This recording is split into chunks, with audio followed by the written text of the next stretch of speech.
morning light in Ohio always had a grayness to it. It wasn't dark, just undecided, like the sky couldn't make up its mind between rain and sunlight. Eleanor Gray stood by the kitchen window, holding her favorite ceramic mug, the one with chipped paint near the handle, and watched the street she'd lived on for 32 years. Maple Street had changed. Fewer kids, fewer porch lights at night, fewer reasons to go outside. She used to know everyone here. Mr. Johnson with his Sunday barbecues, Linda from across the road who used to bake lemon pies, and the Petersons who'd invite everyone for Christmas drinks. Now the houses were quieter, the mailboxes fuller, and the laughter had moved online. She felt like a ghost living in a photo album nobody opened anymore. Eleanor had turned 61 last month. Her daughter, Melissa, called from Seattle. "Happy birthday, Mom," she'd said, voice full of hurry.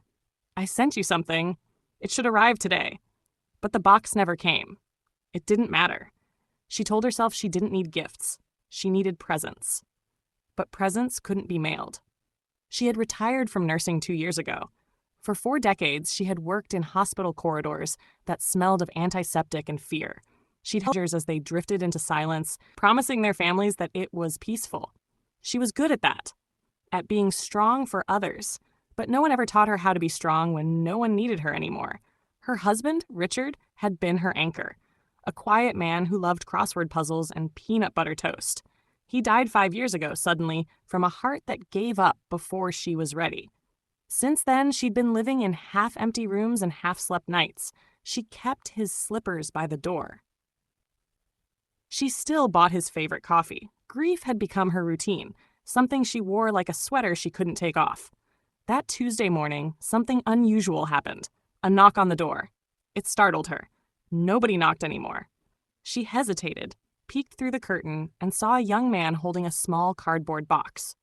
When she opened the door, he smiled politely. "Sorry, ma'am. I just moved next door. 29 Maple. I think this got dropped in my mailbox by mistake." She took the box. Her name was on it, Eleanor Gray. "Thank you," she said. "I'm Noah," he said, sticking his hand out awkwardly. "Nice to meet you." "Eleanor," she replied, shaking his hand gently. His skin was warm. It felt odd to touch another human again. "Nice place you got," he said, glancing around. "Feels lived in." She chuckled softly. That's one way to put it. After he left, she sat down at her kitchen table, the box in front of her. It was sealed with yellowing tape, the kind that looked decades old. She found a small knife and cut through it carefully, like she was performing surgery again. Inside were photographs, black and white, curled at the edges, a smiling woman in a floral dress, a man standing beside an old Buick, a little girl holding a teddy bear. Beneath them was a folded letter. The handwriting was elegant, deliberate, the kind people don't have anymore. She unfolded it and began to read. Open quote. "To whoever finds this, please don't throw it away. These are pieces of a life once lived. My name is Irene Thompson. This house was ours from 1957 to 1984. If you're reading this, you now live where I loved, laughed, and lost. Please, keep something alive here. Plant something, even one flower. Houses die when people stop loving them." Close quote. Eleanor's hands trembled slightly as she lowered the paper. She looked around her kitchen. The faded wallpaper, the dusty shelves, the same curtains she hung 15 years ago. It didn't feel like love anymore. It felt like waiting. She stood up, opened the back door, and stepped into her yard. The grass was brittle, the flower beds empty. She hadn't planted anything since Richard died. What was the point? Flowers died too. But Irene's words echoed in her head. Houses die when people stop loving them. That night, she couldn't sleep. She thought about the letter, about Irene, about the people in those photos who had lived full lives inside these same walls. She imagined their laughter, their arguments, their breakfasts by this same window. By sunrise, she had made up her mind. She would plant something. Not for her. For the house. For Irene. When she stepped outside that morning, shovel in hand, she realized she hadn't felt purpose in years. The soil was dry, stubborn, unwilling to be moved, but so was she. And for the first time in a long time, that felt like something worth fighting. She dug until her hands blistered. When she finished, she stood over the small patch of turned earth and whispered, "All right, Irene, let's see what we can grow." The morning after Eleanor turned the soil, the air felt different. lighter somehow, as if the backyard itself had exhaled. She stood there in her old housecoat, hair uncombed, watching the soft sun climb over the neighbor's roof. The ground she had dug yesterday looked uneven, a mess really, but to her it felt like a beginning. She hadn't gardened in years. Her knees hurt, her hands shook, and her back reminded her of every year she'd lived. Still, she went inside, found an empty coffee tin, and filled it with a mix of flower seeds she'd once bought on sale at the hardware store, never used, just sitting behind expired cans of beans. There were marigolds, daisies, and something she couldn't even identify anymore. It didn't matter. She just wanted life back in the dirt. By noon, she was kneeling in the soil, pressing seeds into the earth with slow, deliberate care. The wind carried the smell of grass and something sweet she couldn't name. She heard footsteps behind her. "Morning," said a voice. She turned and saw Noah, the new neighbor, standing by the fence, holding a cup of coffee. His hair was messy, his eyes tired but kind. "You're an early gardener," he said. Eleanor smiled faintly. "Trying something new. Or maybe something old." He stepped closer, leaning his elbows on the wooden fence.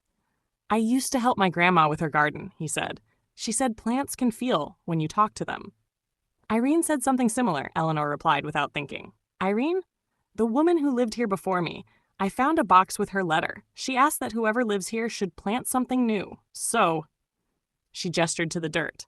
"Here I am." Noah nodded. "That's beautiful. It's messy. Most beautiful things are."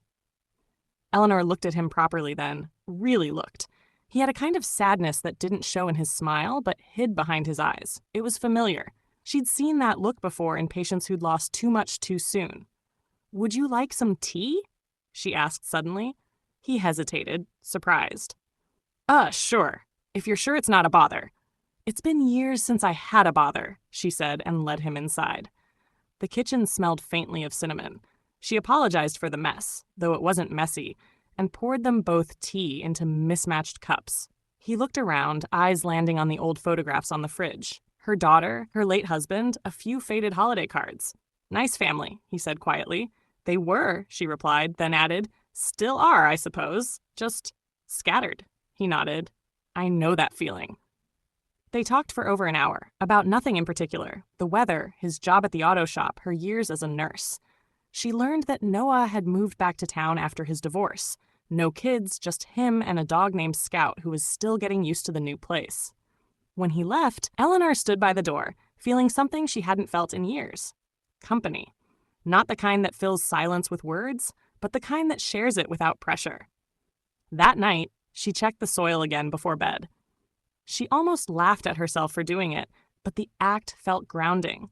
She thought of Irene's letter. You were right. Maybe houses do come alive again. Over the next few weeks, the garden began to change. Little green shoots pushing through, hesitant but determined. Eleanor started waking earlier, eager to check their progress.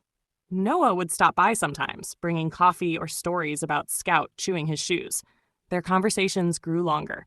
The laughter came easier. He fixed the broken porch light one afternoon without being asked. She baked him lemon bread the next day, pretending it was extra, though she'd made it just for him. One evening, as they watched the sunset from her porch, he asked, "Do you ever think about leaving here? Moving somewhere closer to your daughter, maybe?" She thought for a moment. "I used to, but then I realized it's not about where you live. It's about whether the place still listens to you." "And does this one?" he asked. She looked at the small patch of green in her yard, fragile but alive. "It's starting to." That night, after he went home, Eleanor wrote something in her old journal, the one she hadn't touched since Richard died. The page read, open quote, "Planted marigolds. Met Noah. The house feels less empty today. Maybe it's listening again." Close quote. For the first time in years, she slept through the night without waking to the sound of her own heart coming. By the time May rolled into June, the garden on Maple Street had changed completely. The flowers Eleanor planted had come alive in ways she didn't expect. Marigolds in thick, golden clusters, daisies stretching toward the sun like small white prayers, and wild patches of lavender that perfumed the whole yard whenever the wind moved through. Sometimes, when she watered them in the evening, The scent reminded her of her wedding day in 1982, the way Richard's hands had shaken when he held hers, the soft music, the promise of forever that neither of them could keep. It wasn't a sad memory anymore. It just felt like truth. Noah had become part of her days. He came by almost steaming in one hand, and Scout, his golden retriever, bounding ahead of him. Sometimes they talked about movies, sometimes about grief, sometimes about nothing at all. There was a quiet ease between them, the kind that doesn't need explaining. One Saturday afternoon, as they were trimming the garden together, Noah suddenly stopped and said, "You ever notice how people treat grief like a deadline?" Eleanor looked up. "What do you mean?" "They give you time to cry, to miss, to fall apart. But then, they expect you to move on. Like grief is something you check off a list. I tried that after my divorce. Everyone told me I'd heal with time. I waited. But time didn't do anything. People did." Eleanor nodded slowly. "You're right. Time doesn't heal. It just gives us space to decide what to do next." Noah smiled faintly. "And what did you decide?" "I decided to plant a garden," she said simply. He laughed softly, and for a moment, the sound felt like sunlight.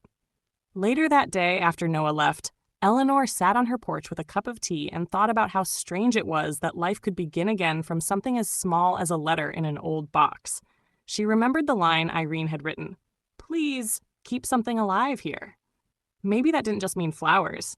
Maybe it meant people, too. The days that followed were simple but full.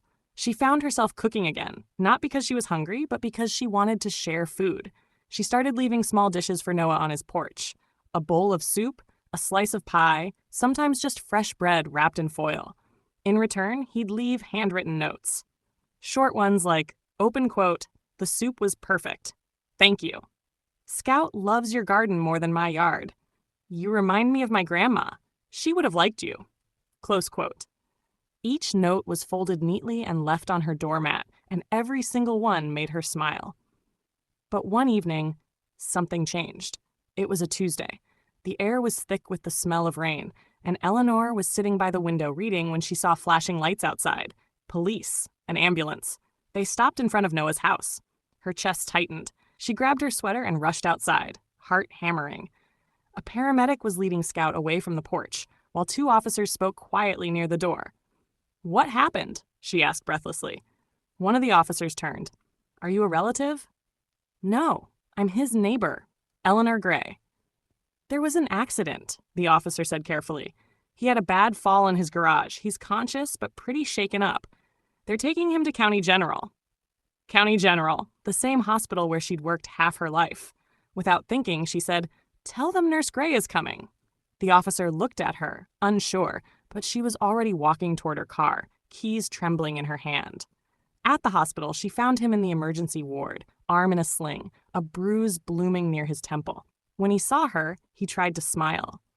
"Guess I should have worn a helmet, huh?" She exhaled shakily. "The ladder slipped. My own fault." She sat beside him, holding his uninjured hand gently. "You could have called someone." He looked at her with that half smile again. "I didn't think I had anyone to call."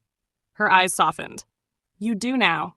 He looked down at their hands, then back up at her. For a moment, the busy world of the hospital faded.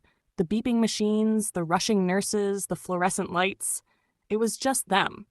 Two people who had lost too much, but somehow found each other in the quiet in-between. When she drove him home later that night, the rain had stopped. The smell of wet earth filled the air. She parked in his driveway, helped him to the door, and said, "If you need anything, I'm next door.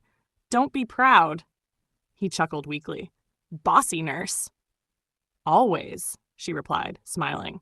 When she got home, she looked out her kitchen window. The flowers glistened with raindrops, each one catching the light from the street lamp like a tiny heartbeat. She stood there for a long time, her reflection faint in the glass, and whispered, "You see, Irene? Life finds its way back." That night, she wrote in her journal again. Open quote, "Noah fell. He's okay. The flowers survived the rain. Maybe we both did too."